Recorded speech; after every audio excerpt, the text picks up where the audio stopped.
LiberalViewer presents.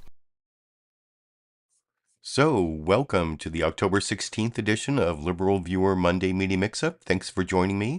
I'll be showing you the 12 best, most newsworthy clips I picked out from the big five corporate outlets of ABC, NBC, CBS, CNN, and Fox News, the so-called corporate media here in the United States, for which would be really informative, educational, fair use, media criticism, and political comedy show for you all today.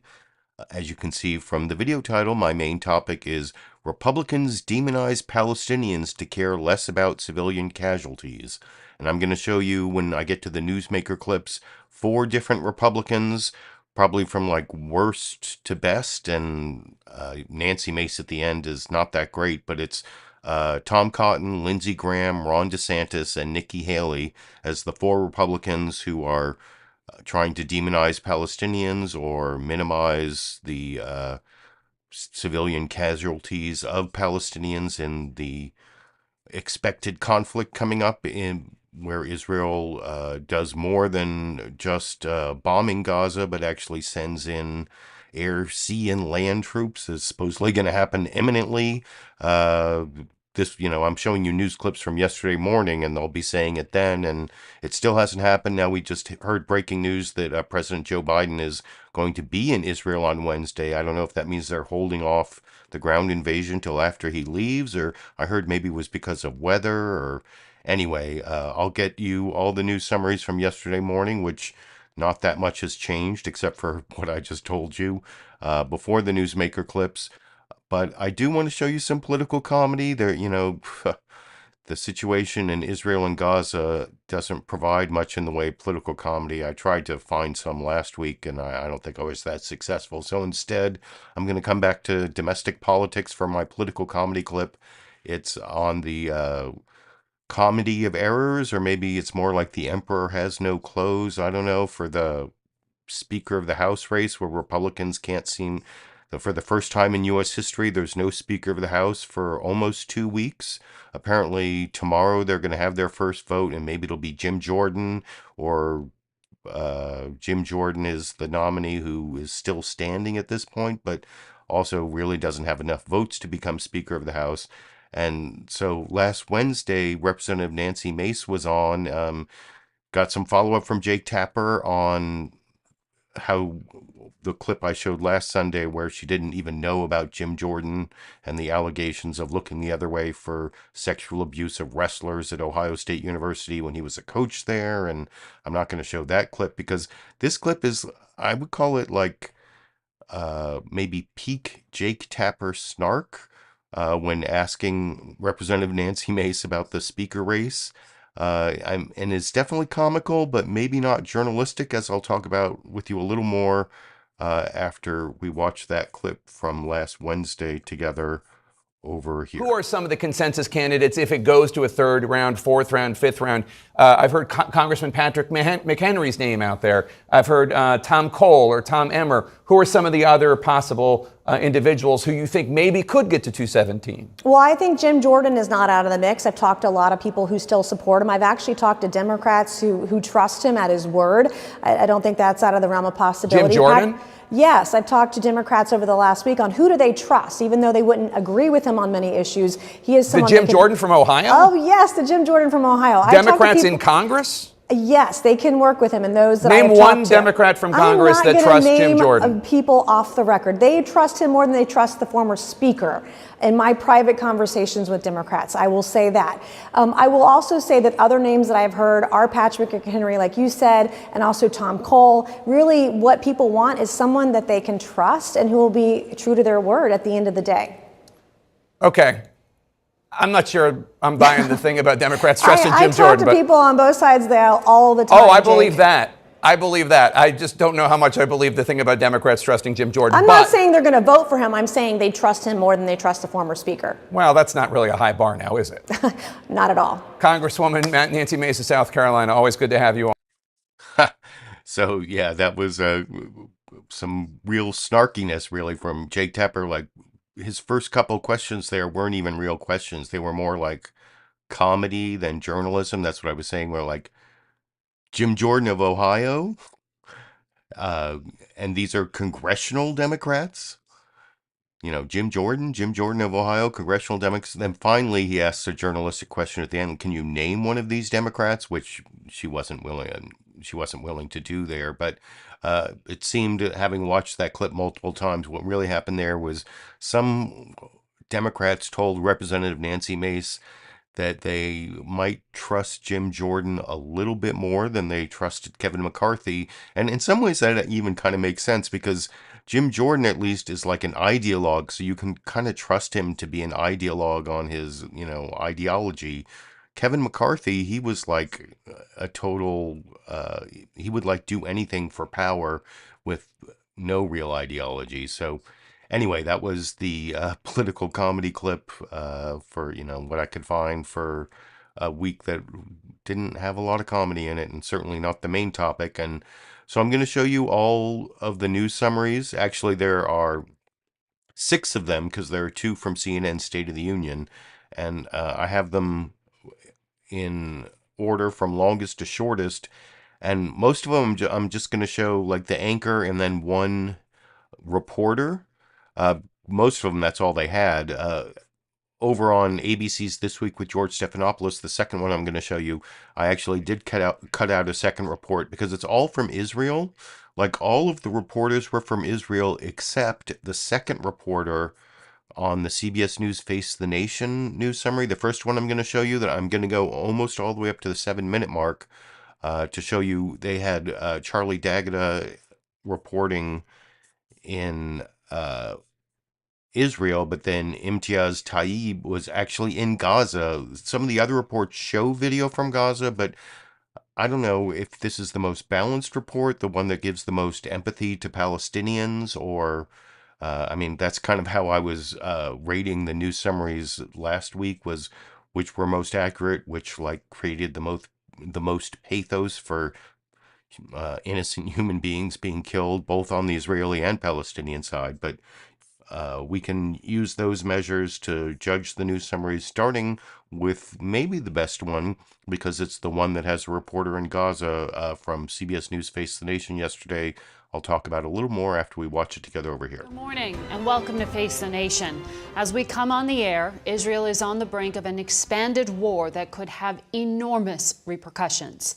The humanitarian situation in Gaza is grim and likely to worsen as thousands attempt to flee before the ground offensive starts. The United Nations warned yesterday that it would be impossible for such a rapid exodus of civilians without devastating humanitarian consequences. Secretary of State Antony Blinken is in the region, shuttling between Mideast countries to negotiate opening a crossing from Gaza into Egypt to get civilians out. Tomorrow, he plans to return to Tel Aviv for additional meetings with Prime Minister Netanyahu. We begin our coverage from Israel with CBS News foreign correspondent Charlie D'Agata. We want to caution viewers, some of the content is quite distressing. Israeli artillery and airstrikes have pounded Gaza in one of the most intense sustained bombardments the narrow strip of land has ever seen. Authorities in Gaza say more than 2,300 people have been killed, a quarter of them children. Hundreds of thousands of people have been heeding warnings from the Israeli military in leaflets dropped from the sky to evacuate from north to south. The UN says nearly 1 million people have been displaced, nearly half the territory's population, with thousands crowding the Rafah crossing with Egypt, where CBS News found American Susan Baseso. The bombing, the killing, terrorizing kids, women, killing everybody. Also among those trying to escape, British schoolgirl Miriam. Every place I go run away, and I just find bombs and I find dead people. And maybe one day I'll end up like them, but it's a really scary thing for me. Even under fire, Hamas continues to launch missiles into Israel. And sporadic fighting broke out on a second front after the militant group Hezbollah fired rockets into Israel from Lebanon. Nearer to Gaza, Israeli troops and armor are massing for an expected ground invasion on an unprecedented scale. The Kfar Aza kibbutz, where Hamas gunmen went on a murderous rampage against families and children, has now become an Israeli front line. Burnt-out vehicles and destroyed homes, the corpses of Hamas gunmen left to rot where they fell. Drones buzzed overhead, explosions rang out as Colonel Golan Vash walked us through the bloody aftermath and blackened homes. You can still see the beast here in this bed. Two women were lying. Murdered inside the safe room that was supposed to protect them. He was sitting here and shot everyone that stepped outside. The Israelis called this the neighborhood of slaughter. Nearly every single resident was killed here. 66 people on the street alone. A lot of children? A lot of children. Some of the children tried to hide behind these bushes. And they found them, and they slaughtered them, and they were happy. Amid the sadness here, a growing anger. Why weren't communities so close to Gaza better protected? And why did it take Israeli forces hours to respond? We failed. Period. We failed protecting the civilians. It shouldn't be happened. Not like this. Never. Not in this scale. Israeli Prime Minister Benjamin Netanyahu convened the country's expanded emergency cabinet for the first time today, saying Hamas thought we would be demolished, but it is we who will demolish Hamas. Margaret? That's Charlie D'Agata in Tel Aviv. We go now to Imtiaz Tyab, who interviewed the political spokesman for Hamas yesterday. Imtiaz?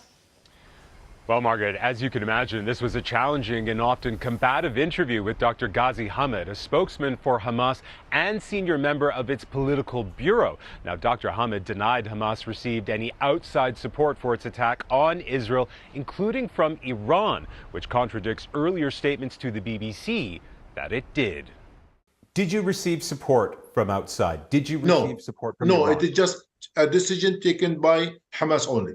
You received no support from any country outside of Gaza? No, never. Now, he also denied Hamas fighters deliberately targeted civilians, saying their target was only the Israeli military and Israeli military infrastructure, something we, of course, challenged him on, given the vast amount of video evidence of Hamas fighters shooting at civilians in civilian areas. Now, as for why Hamas carried out such a brazen and brutal attack inside Israel, Dr. Hamid blames successive Israeli governments for refusing to end the now decades-long occupation of the Palestinian territories. He said Israel's current government, which is often described as extreme far-right, has pursued an agenda of such harsh and punitive measures against Palestinians, which is why he says Hamas carried out the devastating attack, an attack which, of course, has resulted in Gaza being bombed like never before, and a death toll there that already exceeds the 4 previous wars, something he blames squarely on Israel, but he would not take any responsibility for the Hamas attack being the trigger for this extraordinary violence. Now, when questioned about the dozens of hostages abducted by Hamas fighters and still being held captive inside Gaza, including some Americans, here's what he said. Why don't you just release the people who are abducted? Okay, first of all, we want to stop this daily death in Gaza, daily killing in Gaza. It is our priority now. Your priority should be how to stop killing, and this is genocide in Gaza. It is really genocide in Gaza. And you heard that even International Red Cross, all the international organizations, all of them say that situation in Gaza is catastrophic, is big disaster. We have to stop this. Maybe after that we can talk about anything. Thank you. Imtiaz Tyab in Jerusalem. So yeah, Imtiaz Tyab there, who was in Gaza doing the reporting, although I guess he's back in Jerusalem when he was talking to Margaret Brennan there. But I thought that report really went most in depth on the Gaza situation, even cross-examining some of the claims of Hamas and giving a lot of balanced reporting as well as some pathos. So I thought it was worth the 6 minutes, 53 seconds of the live stream. And maybe the best news summary. Over on ABC's This Week with George Stephanopoulos, it's Martha Raddatz and their reporter Ian Pannell in Tel Aviv. It's Martha Raddatz who's in Tel Aviv, and then Ian Pannell is in Sderot, which is in southern Israel near Gaza. They specifically say he's near Gaza, and he does a lot of reporting on Gaza, so it's also a good news summary for giving all the facts on both sides, and I'll talk about that a little more after we watch that second longest news summary together over here. Good morning and welcome to This Week. We join you this morning from Israel, where Israeli forces are now surrounding Gaza, poised for an all-out assault from the air, the sea, and the ground. It has been just over a week since Hamas terrorists brutally massacred some 1,300 Israelis and took more than 150 hostages. It is a country still in mourning, still in shock. We visited one of the decimated communities yesterday on the Gaza border, and we will bring you the harrowing stories of those atrocities in a moment. But the full-blown war between Israel and Hamas appears headed for a new, more dangerous phase, likely to involve tens of thousands of soldiers engaged in a long and bloody urban fight in one of the most densely populated places on Earth. Already, about half of Gaza's 2 million residents have been displaced, and more than 2,300 Palestinians there have been killed under near constant Israeli shelling. And there are now major concerns a prolonged campaign could spark a wider regional conflict with Iranian-backed Hezbollah to Israel's north or with Iran directly.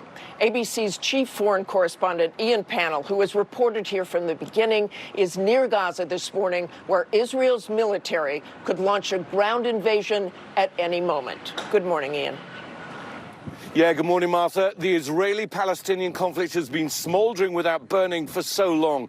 But all of that ended in a few horrific hours just over a week ago in a bloodthirsty rampage by Hamas militants through this part of Israel. Now the giant's roaring once more, and history long dormant risks repeating itself again. Overnight, Israel confirming plans to attack Gaza from the land, air and sea, although it hasn't said when. Gaza's already been under relentless bombardment for 8 long days and nights. And this morning, as many as 1 million Palestinians are on the move, told to leave their homes in the north immediately and run for their lives. The message came from the sky. Israeli leaflets scattered over a population under siege, warning Gazans they have just hours to move away from the border, just a few hours to pack an entire lifetime. And with all borders closed, the only place they can head is south. Gazans have been piling what they can into the back of trucks, strapping their belongings to their cars. Some families only able to go on foot, parents clutching their children's hands. And even while they did as they were told, Israel continued to bomb. Israel retaliating for the Hamas massacre of more than 1,300 people. More than 2,300 Palestinians have died in just over a week in Gaza, according to the local health authorities. President Biden standing squarely behind Israel, but there's unease at the escalating humanitarian crisis in Gaza. We can't lose sight of the fact that the overwhelming majority of Palestinians had nothing to do with Hamas. The entire Gaza Strip, home to over 2 million Palestinians, is about the size of Philadelphia. It's one of the most densely populated places on the planet. The last remaining border crossing into Egypt is closed to Palestinians after bombing by Israel, although Americans and other foreign nationals may be allowed out in the coming days. The UN calling for the evacuation order to be stopped. We need immediate humanitarian access throughout Gaza, so that we can get fuel, food and water to everyone in need. Even wars have rules. 21-year-old college student Afaf Najjar documenting her family's journey. Salam, everybody. Today morning we woke up to the news that we had to evacuate. She describes the drive south as horrifying, and even when she got to the end of her journey, it wasn't the sanctuary she was expecting. The moment we arrived to Khan Yunis, we realized that airstrikes were happening in Khan Yunis as well, very heavy ones. Tala is a young student in Gaza. She also followed warnings to leave and also faced bombing in the south. We're leaving our house right now, and we don't know where to go. Like many, she's afraid Israel wants Gazans to leave altogether and go to live in Egypt. She's terrified about what's to come. With escalating fighting in the north on the border with Lebanon and now clear threats from Iran, there are growing fears that this conflict could spread if the Iranian-backed militant group Hezbollah commits its forces. Prime Minister Benjamin Netanyahu promised to change the face of the Middle East after the attack, but it may not be possible to control what it looks like when the guns fall silent again. Martha? Ian, Pannell, thank you. It has been a week since Hamas terrorized Israel. We visited one of the brutalized communities where about 100 people were killed last Saturday morning. And like I said before, I'm not going to show Martha Raddatz's deeper dive into the casualties a week ago that Israel incurred, although I'm not saying that's not an important story.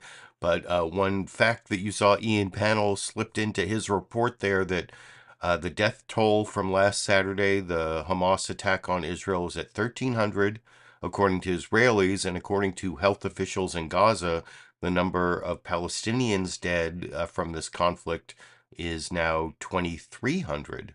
So that's like already 1,000 more Palestinians than Israelis have died. Of course, as you've seen already from the two news summaries, the Palestinians were mostly targeting civilians and trying to kill civilians. The Israeli bombings are supposedly targeting Hamas leadership and the sites from which the rockets are being launched, and Hamas is using human shields. That's supposedly the moral difference between Israel and Hamas, is that Israel is not targeting civilians, even though they've killed 2,300 people, possibly, according to that report, while Hamas was targeting civilians and killed 1,300 people. So do your moral calculus based on those facts. And anyway, I'm now going to show you Kristen Welker and Richard Engel with about the same amount of time, and also I think some good accuracy and pathos to juxtapose to the last two reports. And you can let me know what you think as we watch this third news summary together over here. Good Sunday morning. The eyes of the world are on Gaza today as Israel prepares to broaden its assault on Hamas. This is more than 1 million Palestinians in northern Gaza are trying to head south in car, by foot, and in carts pulled by donkeys, after Israel warned almost half of the territory's population to leave their homes. The United Nations has urged Israel to withdraw its evacuation order, with one official calling it a death sentence for Gazans forced to leave hospitals. The U.S. has been trying to broker a deal to reopen Egypt's Rafah crossing with Gaza to allow Americans and other foreigners to leave. Palestinian officials say more than 2,300 people have been killed in Gaza. In Israel, more than 1,400 have been killed. The dead include 29 Americans. 15 Americans remain unaccounted for, feared to be among the more than 120 hostages Hamas is holding in Gaza. On Friday, President Biden met virtually for more than an hour with their families, and he spoke about that call last night. They've endured an agony of not knowing what's happened. Not the same thing, but I can tell you what it's like. It's one thing to lose someone you know you're going to lose and be there with them and hold their hands, like I was able to do with my son. It's a very other thing to get a phone call, like I got years ago, saying, there's been an accident. Your wife and daughter are dead. I'm not sure. Your boys are going to make it. The uncertainty of those 2 or 3 hours trying to get back to find out. It's the worst feeling in the world. It's gut-wrenching. The president has called the Hamas attack unadulterated evil and brutality. But U.S. officials, including Secretary of State Blinken, who is traveling in the region, have also called on Israel for restraint. Israel has the right, indeed it has the obligation, to defend its people and to try to ensure that Hamas can never repeat what it's done. We continue to discuss with Israel the importance of taking every possible precaution to avoid harming civilians. My colleague, Chief Foreign Correspondent Richard Engel, is on the Israel-Gaza border. Richard, thank you so much for joining us. The world is bracing for this potential ground offensive by the Israelis into Gaza, but it hasn't happened yet. So I can tell you what we're hearing and what we're seeing here near the Gaza border. We are inside Israel, but where you can see the black smoke in the distance there, that is the Gaza Strip. That is Gaza City. And for the last several hours, we've been hearing Israeli airstrikes that are continuing to go into Gaza. We've been hearing some small arms fire. There's an Israeli drone up above right now. But what we're not seeing is any final preparations. We're not seeing Israeli tanks pushing right to the border, getting ready to cross into the Gaza Strip. It could be a factor of weather. It's very windy today. Or it could be that the Israelis still have final preparations to do more commando raids. They've already done one commando raid to gather information about hostages. So we are waiting for this operation. It's always been described as imminent, but we don't exactly know when it's going to take place. The Israelis are still telling Palestinians they're in Gaza City, and many are still in Gaza City. About 35,000 people are staying in the Shifa hospital, sheltering in just that one hospital. The Israelis are telling people, leave. Don't worry about the deadlines. Just take your things, take your families, and head south. But many Palestinians say they don't want to head south because they believe the Israelis have been shelling them as they try to escape Gaza City and move to safer areas in southern Gaza. And a big development today, there was an incident on Friday in which 70 people were killed, and according to Palestinian officials, they were killed when there was an Israeli airstrike on a convoy fleeing Gaza City. And the development today was Israel came out and said in no uncertain terms that it did not strike that convoy and accused Hamas of putting roadside bombs under the main roads and killing civilians as they are trying to leave Gaza City and head into the south. So Israel says that Hamas is trying to keep civilians up in the north in order to use them as human shields. Richard Engel reporting from the ground there. We really appreciate your report, and of course it comes as there are also real concerns that this could become a wider conflict. Richard Engel, thank you so much. Joining me now is National Security Advisor Jake Sullivan. And like I said, my final clip is going to be Jake Sullivan giving the right answer to the, how should the Israeli forces approach the problem of not killing innocent civilians when they react to the attack that they had last weekend. I thought Richard Engel did a good job on reporting on this controversy now between Israel and Hamas. On apparently there were some explosions that killed some Palestinian civilians who were evacuating from the north to the south, which is what Israel told people to do, because apparently they're going to attack Gaza City in the north. And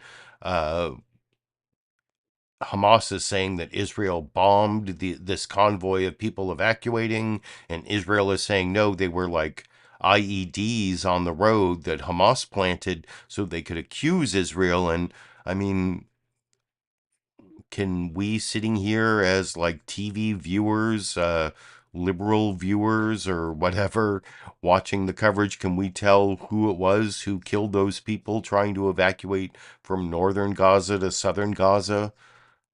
I don't know that we can at this point. Maybe there'll be some good journalism that will help us understand who it was who killed those Palestinian civilians. But anyway, I thought that NBC News Meet the Press news summary from Kristen Welker and Richard Engel was also informative about both sides and the different claims. Now I'm going to show you the CNN State of the Union news summaries because last week I showed you Dana Bash did 3 different hours of CNN State of the Union, all live, and kudos to her for that. Jake Tapper did 2 hours yesterday, and he replayed some of the interviews from the first hour in the second hour and down in the right lower corner, it said those interviews were live when they weren't, that was bad journalism from CNN. But I think these two reports are also pretty good from Jake Tapper and their two reporters in Tel Aviv. In the first one, you'll see it's Sara Sidner and then Rafael Romo, both reporting on these same facts. I'll start with the 6 a.m. Pacific version, and then I'll go to the 9 a.m. Pacific version. So yeah, here's Jake Tapper and Sara Sidner reporting on these same facts over here. Good Sunday morning. The eyes of the world are on Gaza today. Oh, sorry, clicked the wrong. Here it is. Hello, I'm Jake Tapper in Washington, where the state of our union is frankly heartsick, upset about the innocents taken from us starting 8 days ago with that horrific Hamas terrorist attack, as well as the civilians killed since in Israel and Gaza, and concerned about what this next phase of the war in the Middle East will look like, and whether there is any real thought as to what is coming next. The Israeli government says after 8 days of a brutal air campaign in Gaza, it is now preparing, quote, significant ground operations in response to the devastating terror attacks in which 1,000 Israelis were slaughtered, the deadliest day for the Jewish people since the Holocaust, which was accompanied by the kidnapping of more than 100 innocents. Just look at these Israeli babies, reportedly hostages of Hamas, on the front page of the Israeli newspaper Yediot Ahronot this morning. Meanwhile, tens of thousands of innocent civilians in Gaza, population 2.3 million, are desperately trying to flee. There are reports from inside that country that Hamas, which uses Palestinians as human shields, has set up blockades to stop its own people from fleeing, while, of course, the Israelis and Egyptians prevent access out of Gaza. All of it leading to a disastrous humanitarian crisis. From a top UN official, quote, hospitals, overwhelmed with patients, are running out of medicine. Morgues are overflowing. Homes, schools, shelters, health centers, and places of worship are under intense bombardment. This morning, international officials say the only viable exit from Gaza, the Rafah crossing into Egypt's Sinai Desert, remains closed. CNN's Sara Sidner joins me now from Tel Aviv, Israel. Sara, what is the mood on the ground there as Israel prepares for the next stage of this war?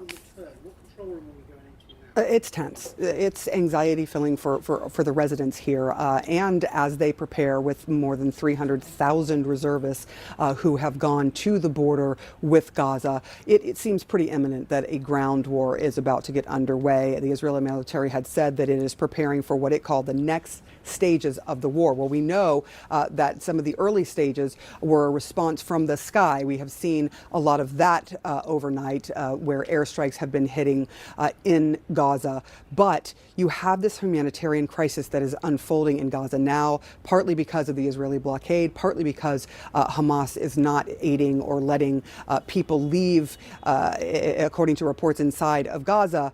And so you have this crisis that is unfolding. You do not have fuel, you do not have potable water, you do not have food coming in to Gaza, and things are getting very, very desperate, never mind the number of people who have been injured, and the hospitals are at their absolute breaking point.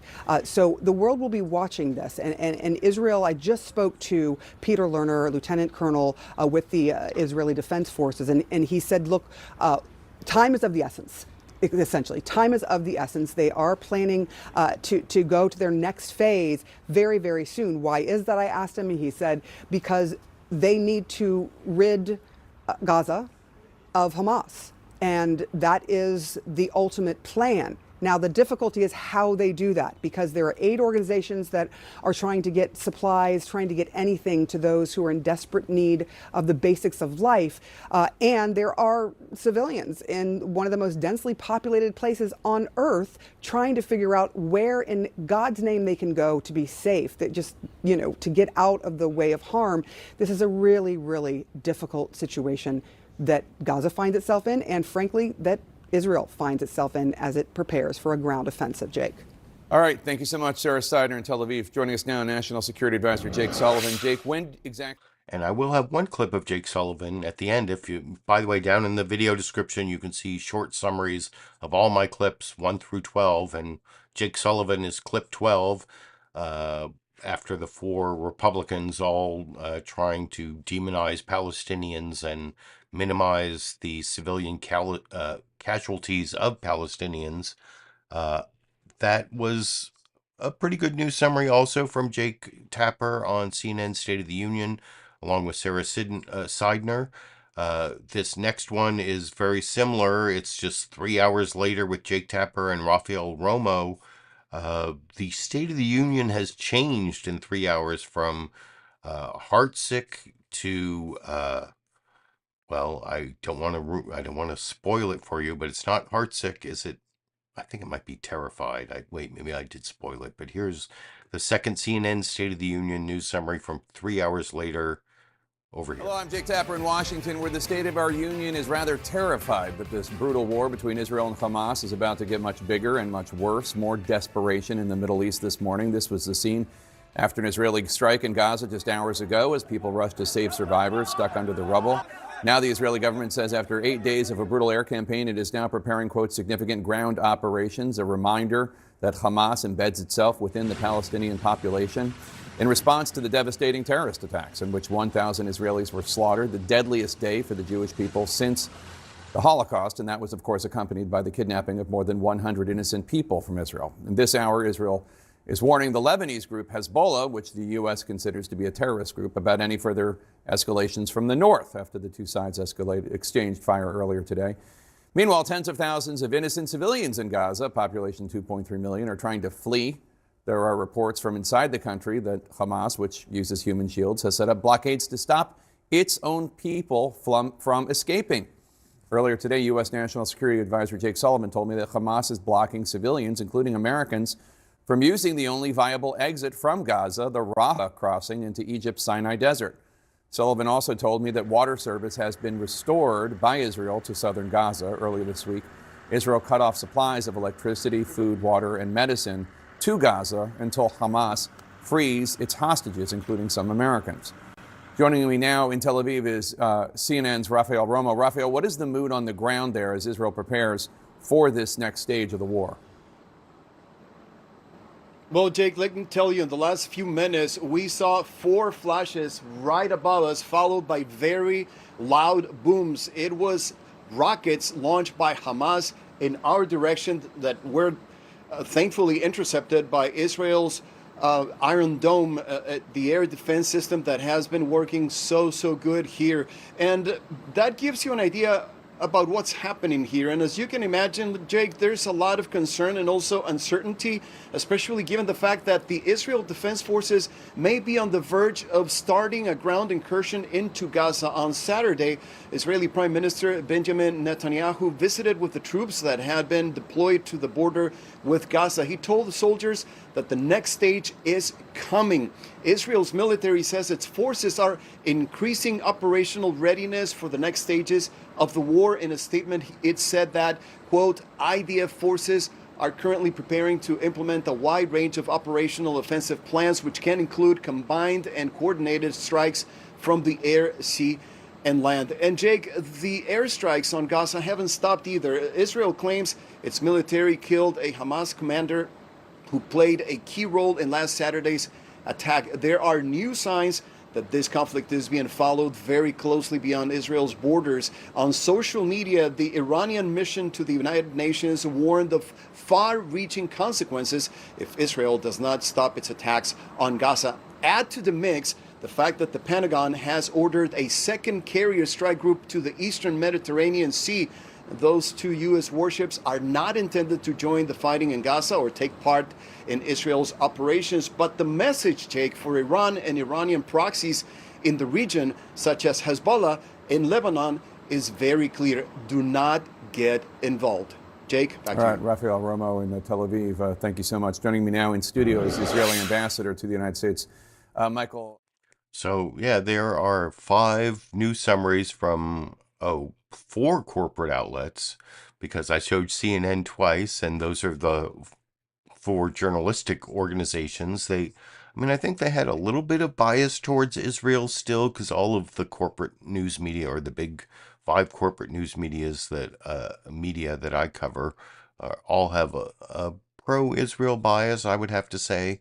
But at least those last 5 news summaries I showed you are all journalistic, not propaganda. Like the last news summary, of course, is Fox News Sunday news summary. It's Shannon Bream and Trey Yingst, and I think they definitely try to do the Republican bias towards Israel. Fox News, even though all of the corporate media has some bias towards Israel, Fox News, I think, has the worst bias in that direction. I'm going to show you their 3-minute, 14-second news summary juxtaposed to the other 4 corporate outlets, and you can let me know what you think after we watch that news summary from Shannon Bream and Trey Yingst from yesterday morning together over here. Hello from Fox News in Washington. It has been a week since Israel declared war after a series of coordinated deadly surprise attacks by Hamas. This look at the region gives you a view into where Israel has been counterattacking, where there have been airstrikes, of course, all through the Gaza Strip, but also to the north. There have been incursions involving Hezbollah and into Lebanon. Now let's take a look, because we're talking now about trying to evacuate that area, at least portions of it, and get people to move. This is the most densely populated area here to the north, Gaza City. That is going to be a contentious, heated part of this battle. So, of course, the call has been for people to move to the south. Keep in mind, though, for evacuations, this is a fully fortified border. Israel is not going to allow passage from the Gaza Strip into these areas. So what does that leave for the people? Well, there is a crossing into Egypt, but there's been much dispute about whether or not people have been allowed to cross there and in what numbers. There are also reports this morning that Hamas is not allowing people to leave, that it is blocking them from being able to get out of these most dangerous areas. In a moment, we will bring in John Kirby from the National Security Council and Senator Tom Cotton. But first, let's turn to Trey Yingst live on the ground in Israel. Shannon, good morning. It's day number 9 of the war between Israel and Gaza. Here in southern Israel, preparations continue for a massive ground operation. We have seen thousands of Israeli infantry troops, tanks, and APCs all waiting along the border for those orders to enter the Gaza Strip. You can see behind me a large explosion in the northern part of the Gaza Strip. The Israelis continue to strike Gaza ahead of an expected ground operation. Right now, there's a massive rocket barrage coming off the Gaza Strip. You can see one rocket after another appears to be toward the center of Israel. Day and night, Israel continues to hit Hamas positions inside Gaza. The death toll there quickly ticking up to more than 2,300 people, many women and children among the dead. We do know that factions inside Gaza, including Hamas and Islamic Jihad, continue to fire rockets into southern and central Israel. Air raid sirens sounding today across Tel Aviv. This comes as thousands of Gazans continue to try to flee south, following warnings by the Israeli military that they do plan to enter the Gaza Strip and that anyone left in Gaza City could be killed or injured. Shifting north, we should discuss the Lebanese militant group Hezbollah. Just along the border today between Israel and Lebanon, there have been 5 anti-tank guided missile attacks, and there are casualties reported. This is very quickly turning into a multi-front conflict. To give you a sense of the morale of the soldiers in the Israeli military, we've spoken with dozens of them. They say they're scared, but they are ready to fight. They've seen the images, what took place last weekend, the massacre of more than 1,300 people in southern Israel. One soldier coming up to our cameras simply saying, "Tell the world we will win." Shannon? Trey Yingst reporting from southern Israel. Thank you so much for your work there, Trey. Joining us now, National Security Council Communications Coordinator John Kirby. Admiral. I don't have a John Kirby clip from Fox News Sunday because I'm going to show you the Tom Cotton clip next, but you can let me know what you think about, I showed you 6 different news summaries because there were 2 from CNN. I thought, except for Fox News, that they were all pretty fairly balanced, fair and balanced, or, you know, like all of the corporate news media has some bias towards Israel, as I was saying before.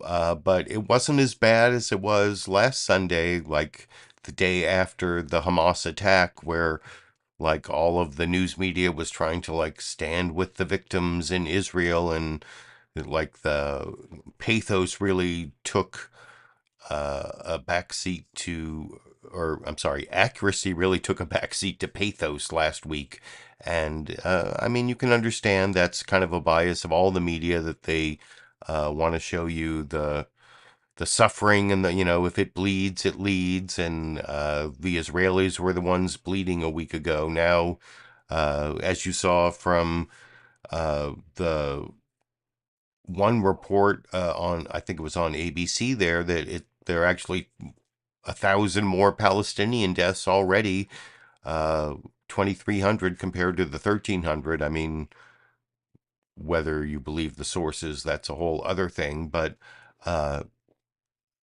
then you saw Fox News Sunday there had a whole different level of bias in terms of being pro-Israeli. I wanted to show you all the news summaries together so you could compare them and pick out the facts and pick out the bias and find the pathos that was put in there to give you, to draw you in because it's a bleeding, leading story, like I was saying. But now I'm going to show you the 4 Republicans all trying to demonize Palestinians and minimize the need to avoid civilian casualties among Palestinians.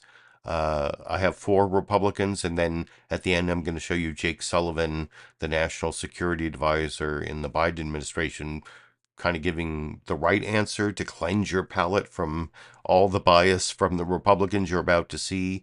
I'm going to show you Tom Cotton and Lindsey Graham first. They're the worst. Like, Tom Cotton is saying, like, bounce the rubble in Gaza. Is that even is that an expression, bounce the rubble? I don't know where that came from. And then Lindsey Graham is like, level the place. And they're not backing off despite being cross-examined.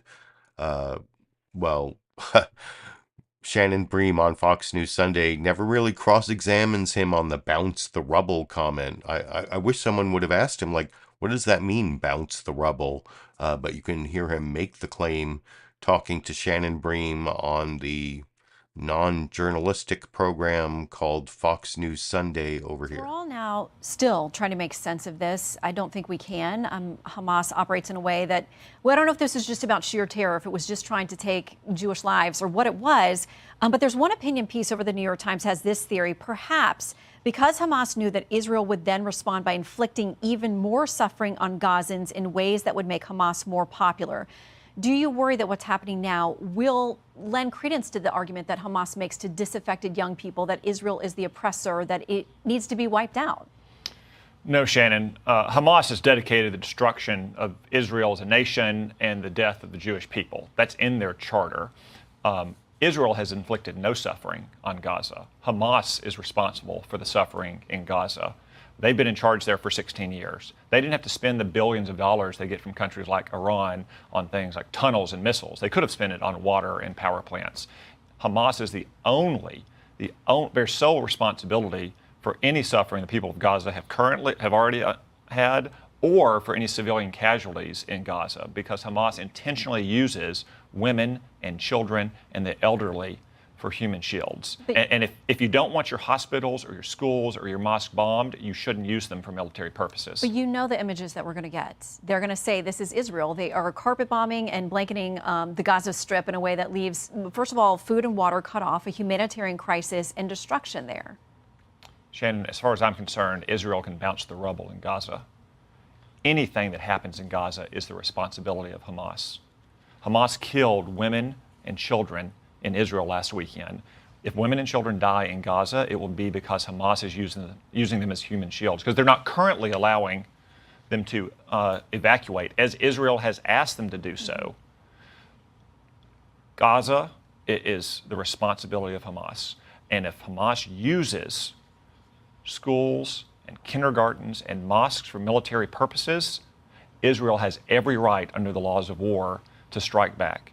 And it is Hamas that's committing war crimes by using those civilians to create the imagery to try to put pressure on the Biden administration to cave, to not do what President Biden says he's going to do in Ukraine, which is to back them for as long as it takes. If we can back Ukraine for as long as it takes, surely we can back Israel for as long as it takes. So I want to talk about this issue of Iran. Obviously, they have So yeah, I just played that long enough so you could see that Shannon Bream did not follow up at all on the bounce the rubble. What does it mean, bounce the rubble in Gaza? What I assume that means is let's like bomb it down to rubble and then bomb it again so the rubble that we already created with the previous bombing bounces. I mean, is that like a reasonable interpretation of what bounce the rubble means? We'll never know because Shannon Bream didn't ask, but I like the way she did her follow-up question. Like, there are going to be images of dead Palestinians and children, never mind the fact that there will be actually dead Palestinians and Palestinian children, but there'll be images and they're going to say, that not us, not like Shannon Bream and Fox News, we're not going to say. That was like my favorite part there of the Fox News bias, other than the fact that Shannon Bream never asked Tom Cotton, bounce the rubble, what does that mean? You can let me know what you think bounce the rubble means in the comment section. And now I'm going to get to a much clearer statement cross-examined on NBC News' Meet the Press. This is Senator Lindsey Graham, another very right-wing, pro-Israeli Republican, saying that maybe Israel should just level the place, referring to Gaza. That's definitely doesn't require as much interpretation as bounce the rubble. And you can see Lindsey Graham sort of back off a little, like if necessary, over in this clip. Ask you about the crisis on the ground in Gaza, and you have said that Israel should go into Gaza and, quote, level the place. If necessary. Are you calling for the full-scale destruction of Gaza despite what could be untold civilian deaths? No, I'm calling for the destruction of Hamas. Israel is trying to find a safe place for Gaza residents. Hamas is trying to stop them from leaving. Israel is trying to encourage them to leave. Our friends in Egypt, you have it in your power to give Gaza residents a safe place. This will be a World War II type operation where you go in and destroy the regime, Hamas, and over time replace it with something else like we did Germany and Japan. But the Israelis do not want to kill innocent people. They're going to turn the water on. Every death going forward, I blame on Hamas, not Israel. Well, and of course, 40% of Gaza's population is under the age of 15. Are you confident, though? Right now, the people of Gaza are trapped. Are you confident? And are you essentially sending the message to Israel to let them get out before they begin their ground invasion? Israel doesn't need me to tell them to let them out. They want them out. Israel doesn't. The tit-for-tat exchange, the old way of doing business, died with the killing and slaughter of the Israeli babies by Hamas. We're not going to do the old game anymore.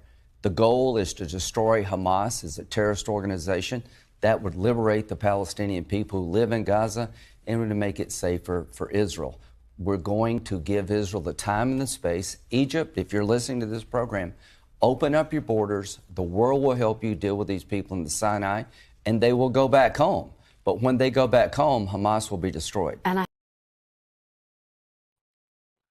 So that was the level the place if necessary argument from Lindsey Graham. And I got a great super chat contribution there from one of my live show viewers, Awesome Robot. Thank you for that. I wish I had the Dash and Sandy clips for you. But we're very close to cleaning up the house from the damages from Dash and Sandy, that we may be getting a new kitten. I believe it'll happen in 2023, but thank you for that. And I think Tom Cotton and Lindsey Graham were the worst offenders in terms of Republicans justifying the killing of Palestinian civilians, with the bounce the rubble and the level of the place. In terms of demonizing Palestinians, Governor Ron DeSantis of Florida made this pretty terrible comment over the weekend that they keep replaying on Fox News and like never even talking about how terrible it is, where he's saying, well, maybe all Palestinians in Gaza don't support, we're talking about over 2 million people, most of whom, over 50% are under 18, like 40% are under 15. None of that means like half the population never voted for Hamas when they were elected back in, what was it, like 2006, 2007, with the support of Bibi Netanyahu. I don't want to go into that whole tangent, but Ron DeSantis is claiming that even though Hamas really doesn't have a lot of support in Gaza, all those Palestinians that, we can't take them in as refugees because they're all anti-Semitic and anti-American, and it's a big smear that he doesn't really walk back that much when cross-examined about it by Margaret Brennan on CBS News' Face the Nation yesterday over here. And let me ask you a little bit more about that, because of the 2 million people who live in Gaza, half of them are under the age of 18. Let's take a listen to something you said yesterday. We cannot accept people from Gaza into this country as refugees. I am not going to do that. If you look at how they behave, not all of them are Hamas, but they are all anti-Semitic. I'm sure you know all Arabs are Semites, but how can you paint with such a broad brush to say 2.3 million people are anti-Semitic? Well, first of all, my position is very clear. Those Gaza refugees, Palestinian Arabs, should go to Arab countries. The U.S. should not be absorbing any of those. I think the culture, so they elected Hamas. Let's just be clear about that. Not everyone's a member of Hamas. Most probably aren't, but they did elect Hamas. In 2006, and then the military occupation happened after that, where they went in and haven't allowed elections since 2007. So in 2006, there was an election. But there was a lot of celebrating of those attacks in the Gaza Strip by a lot of those folks who were not Hamas. But if you look at their education system, this has been an issue for a long time. They teach kids to hate Jews. The textbooks do not have Israel even on the map. They prepare very young kids to commit terrorist attacks. So I think it's a toxic culture. And I think if we were to import large numbers of those to the United States, I think it would increase anti-Semitism in this country, and I think it would increase anti-Americanism in this country. And that's something, after seeing those demonstrations pop up in our country, just with blood still flowing amongst Israeli citizens over the weekend, you had people taking to the streets cheering on the barbarism of Hamas in our own country. That was a chilling thing to see, and I don't think that that's something that we should ever think is acceptable. No, but no one's talking about getting Gazan refugees here right now. They can't even get out of Gaza at the moment. Well, people have mentioned it. I think some of the far left have said this is something that we should do. The U.S. has done similar things in the past, and so I just put my stake in the ground. That's So, I mean, that was an okay cross-examination from Margaret Brennan, although I was a little disturbed at the end there where she's like, well, no one's saying we should take Gazans, like almost like acquiescing to Ron DeSantis's claims there. And I couldn't help noticing that he seemed to be like focusing on what he does as governor of Florida. Like, we need to purge the textbooks. That's the problem. Like, radical textbooks, like Palestinians have radical textbooks. It's like critical race theory, but for Palestinians. Or I wish that Margaret Brennan had kind of followed up on that a little more, but that was sort of the comical aspect of that clip, which was actually kind of dark and disturbing, like smearing millions of people with like, we shouldn't accept any of these people as refugees, even though millions of them are about to be displaced by this Israeli invasion of Gaza because they have bad textbooks, or I don't know. Anyway, and then the final Republican I'm going to show in my penultimate newsmaker clip here is Nikki Haley over on CNN's State of the Union, where Jake Tapper tries to get her to respond to what Ron DeSantis said there, and she's a little bit more centrist. I think Nikki Haley is trying to remind us what Republicans were like back in, the George W. Bush years, where like they were really, militaristic and created the whole war on terror, but at least they weren't fascists trying to deny democracy, or I don't know. But anyway, Nikki Haley's trying to harken back to a time when Republicans were like bad and evil, but not fascist. I don't know. That's the last Republican I'm going to show you, and I'll talk about that clip a little more after we watch it together over here. I want you to take a listen to this statement that Governor Ron DeSantis made about I guess he's talking about all of the 2.3 million Palestinians. He said this on the campaign trail in Iowa yesterday. If you look at how they behave, not all of them are Hamas, but they are all anti-Semitic. None of them believe in Israel's right to exist. Now, just for our viewers' edification, according to recent polling earlier this year from the Washington Institute, which is a pro-Israel group, using the polling of a Palestinian Center for Public Opinion, 62% of Gazans wanted the ceasefire with Israel to stay in place. 50% of Gazans want Hamas to stop calling for Israel's destruction, want Hamas to accept a permanent two-state solution based on the 1967 borders. 70% of Gazans wanted the Palestinian Authority from the West Bank to take over Gaza. So I'm not really certain that Governor DeSantis has a real read on the difference between Hamas and the people of Gaza. What was your response when you heard what Governor DeSantis said? I dealt with this every day for 2 years. And, what I can tell you is you have to realize that whether we're talking about Gazans and Palestinians, all of them don't, you've got half of them at the time that I was there didn't want to be under Hamas's rule. They didn't want to have terrorists overseeing them. They knew that they were living a terrible life because of Hamas. You had the other half that supported Hamas and wanted to be a part of that. We see that with Iran too. The Iranian people don't want to be under that Iranian regime. They don't. We saw what happened to Mahsa Amini. We saw how they treat them. There are so many of these people who want to be free from this terrorist rule. They want to be free from all of that. And America's always been sympathetic to the fact that you can separate civilians from terrorists. And that's what we have to do. But right now, we can never take our eyes off of the terrorists. I mean, what Hamas did was beyond thuggish, brutal, and sick. What the Iranian regime is doing to help them is terrible. But let's look back at what did Biden do?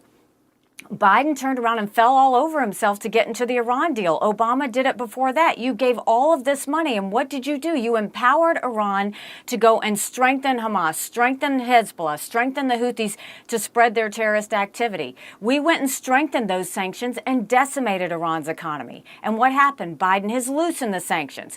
Now we've got the fact that he gave $6 billion in hostage money. Okay, now you've frozen it. But we have all these American hostages. Guess what they're going to want? If you gave them $6 billion for 5 people and released hostages, guess what they're going to be asking for all these others that we have?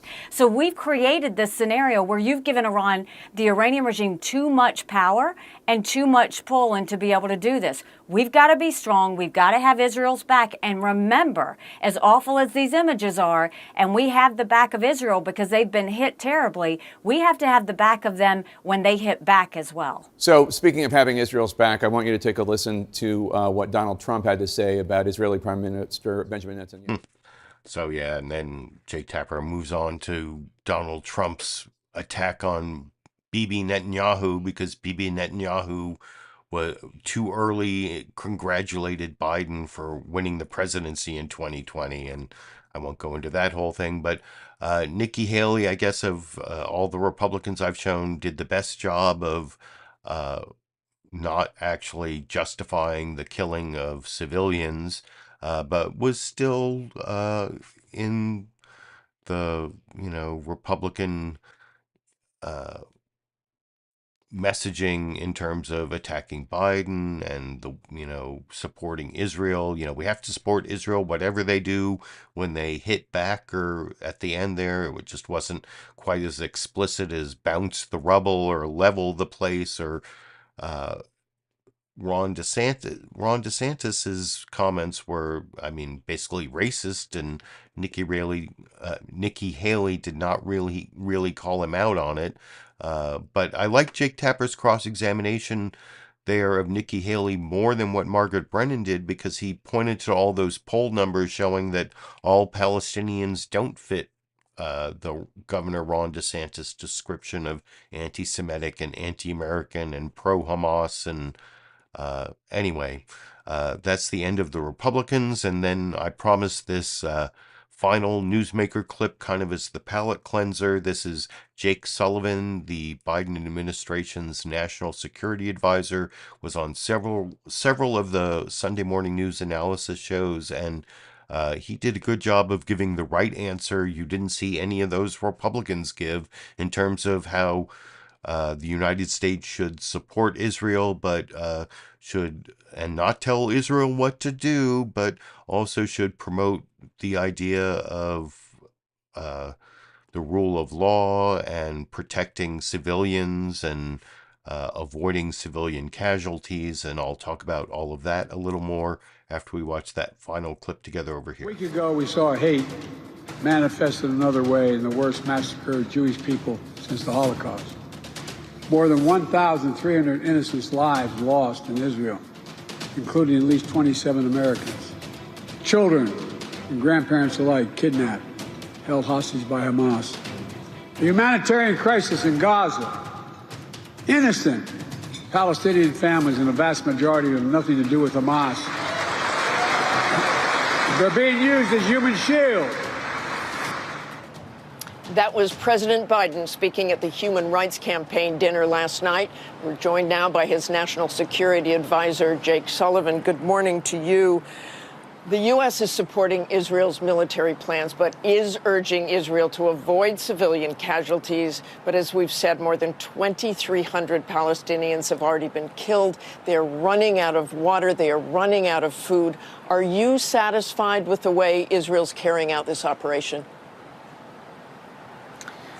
Well, thanks for having me on, Martha. As President Biden said, innocent Palestinians who have nothing to do with Hamas should be treated just like innocent civilians anywhere, which means they should have access to food and water and medicine.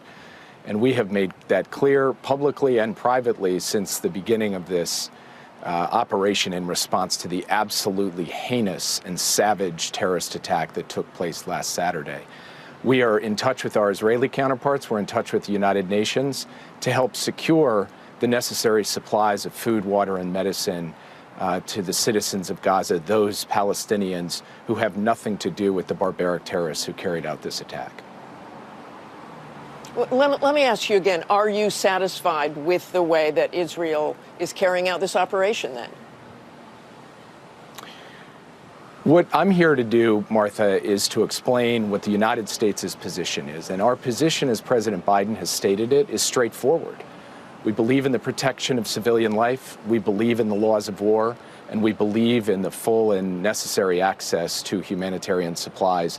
And we're going to keep working on that. We're going to work on it with the Israelis. We're going to work on it with the Egyptians and Jordanians. We're going to work on it with the United Nations. We're going to do that every day. And I'm not going to react publicly to every report of everything that's happening, but rather keep my head down, keep our heads down until we have been able to achieve what we believe is the necessary level of support to innocent people. So how do the refugees get out at this point? How do the Palestinians get out? How do Americans get out? Well, first, with respect to the American citizens in Gaza, Martha, we have been working round the clock. We have an entire dedicated team that is working on nothing but this, helping American citizens who are in Gaza be able to get safe passage through the border crossing to Egypt. That has been difficult because of the ongoing operations and, frankly, because Hamas has intervened in some cases to make it hard for Palestinian Americans and others to be able to travel to the border crossing and get through. We're working that hard. Our goal is to ensure that every American who is in Gaza has safe passage out, and we will not rest until that happens. And then with respect to the Palestinian population more generally, Palestinian civilians, We are working, again, as I said, with the United Nations, with Egypt, with Jordan, and with Israel to ensure there are safe places for them to be able to go where they will have access to food, water, medicine, shelter, and also where they will be safe from military operations. So that's the Biden administration answer, which I think is certainly a lot more acceptable and moral in terms of the laws of war than what you saw from any of those four Republicans. I'm not sure why it is, because even in the news summaries I showed you, like the Palestinian or the Hamas leadership was denying that they were targeting civilians. And of course, Israelis spend a lot of time talking about how they're not targeting civilians. I don't know why it is that the only people who are having no problems with saying on the news that they want civilians to be, well, maybe not targeted, but, the bounce the rubble or level the place. You don't hear that from Israel. You don't hear that from the Palestinians. You hear it from Tom Cotton and Lindsey Graham. I don't know why it is that Republicans are like more militaristic and bloodthirsty than any of the combatants in the Israel-Hamas conflict. But at least Jake Sullivan and the Biden administration are differentiating themselves from that extremist position amongst American Republicans that defies explanation. So you can let me know what you think in the comments section. I appreciate all of you who showed up for the live show. I appreciate my recorded show viewers as well. I especially appreciated the two big super chat contributions from Awesome Robot, who I think signed off before the end of the program, but mentioned that they were a frequent viewer of my Monday media mix-ups and maybe my Sunday clip roundups that had the Dash and Sandy clips. And anyway, last week's show was demonetized, I guess because it talked about war, and I appealed that, and it's still under review, and the same thing happened to this live stream. So I'm not making any ad revenue from covering the Israel-Hamas conflict. So I appreciate the people who support my live streams financially through super chat contributions like that, or right underneath the video there's a link to both my Patreon page where you can become a monthly supporter, or there's also a PayPal link to become a one-time supporter. If you give $5 or more, I will send you this hashtag LiberalViewer weatherproof vinyl sticker and this ACLU Constitution with a Know Your Rights with the police section in the back. You have to give me a shipping address, and you have to be in the United States, I guess, because it costs way too much to ship all that stuff to Europe. But anyway, thank you. If you want to be one of those financial supporters, that's why I put those links right under the video. Thanks for the people who just support me with the thumbs up or subscribe to the channel or the supportive comments. I will be back next Monday and every Monday all the way through January 2025 when we find out who actually is going to be president after January 6, 2025 and January 20th, 2025. I'll still be here all the way through then, and thank you for joining me for the time I spend picking out the Sunday morning news analysis show clips and adding my media criticism and political commentary.